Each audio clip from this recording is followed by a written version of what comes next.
Hello बच्चों, कल मैंने आपको सदिश राशियों का सदिश और अदिश राशियों के बारे में बताया था और इसका वीडियो भी बना के भेजा था। आप लोगों ने समझा होगा।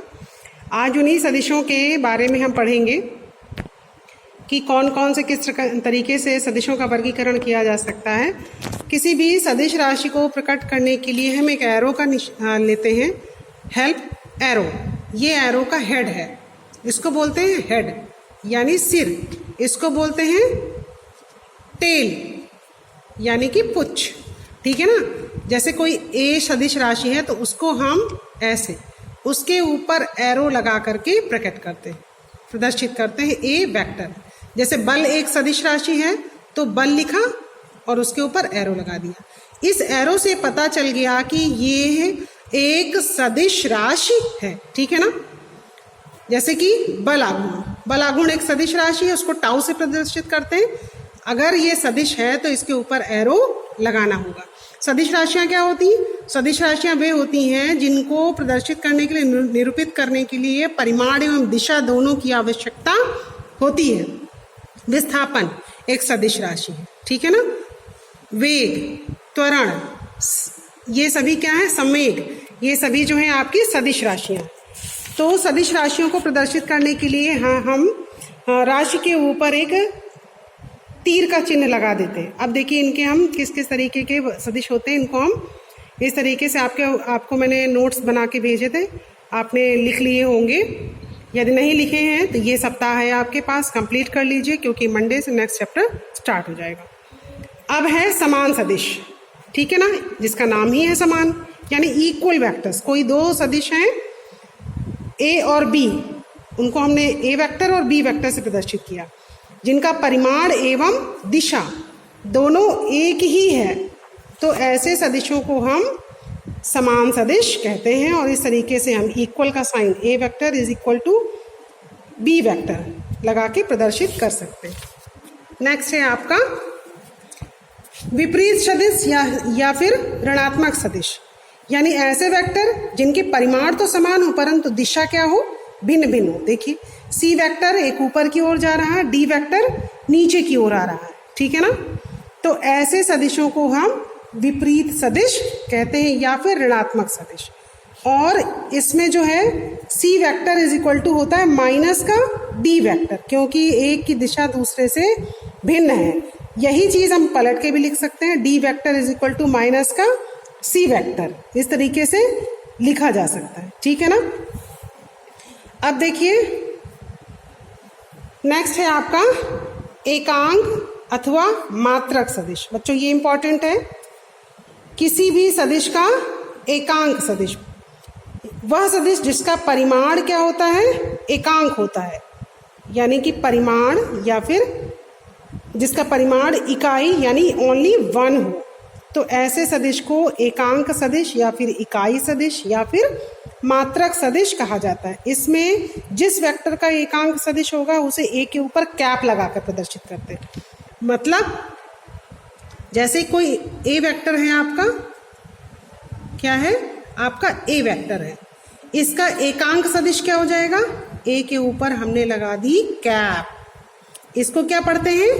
कैप। ए कैप पढ़ेंगे हम, इसको ऐसे लिखेंगे और पढ़ेंगे ए कैप। ठीक है ना।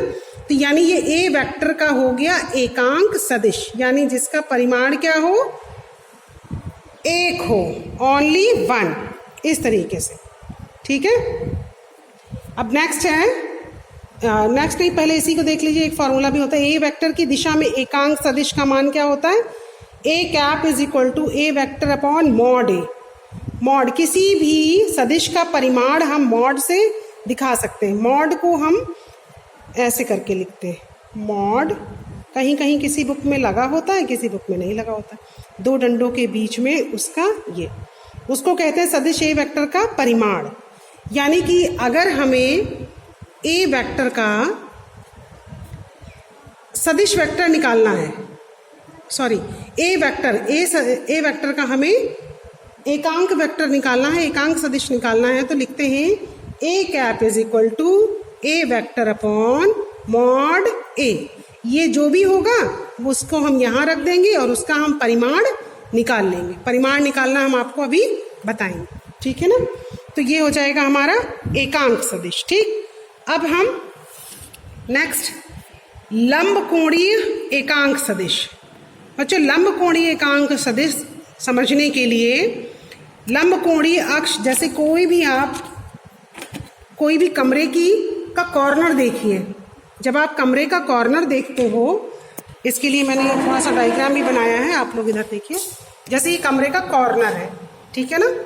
तो कमरे की कॉर्नर में ये क्या है, इसकी एक्स अक्ष है, और ये दीवार जो ऊपर की ओर चली गई ये वाई अक्ष है, और एक और दीवार भी तो है जो इधर आई है, वो जेड अक्ष है।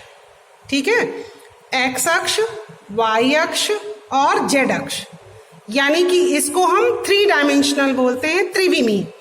एक्स अक्ष की दिशा में जो एकांक वेक्टर होता है उसको आई कैप से प्रदर्शित करते हैं।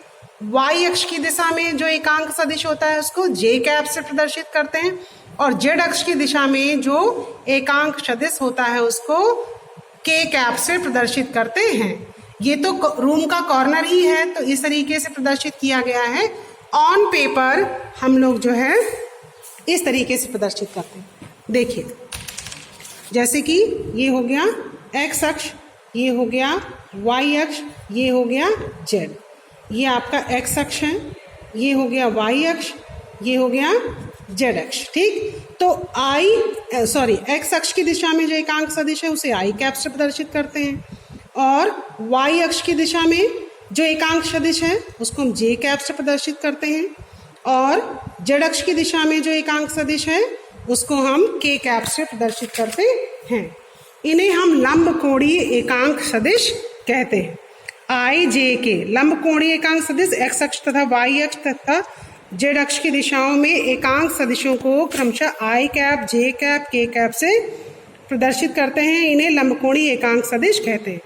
इनको मॉड के रूप में, क्योंकि इनका परिमाण एक होता है, क्या हुआ, क्योंकि इनका परिमाण क्या होता है, एक होता है, इसलिए मॉड में आई कैप, जे कैप, के कैप सबका मान एक होता है। ठीक है ना। अब नेक्स्ट वीडियो बना देती हूँ, नहीं डाउनलोड नहीं होगा।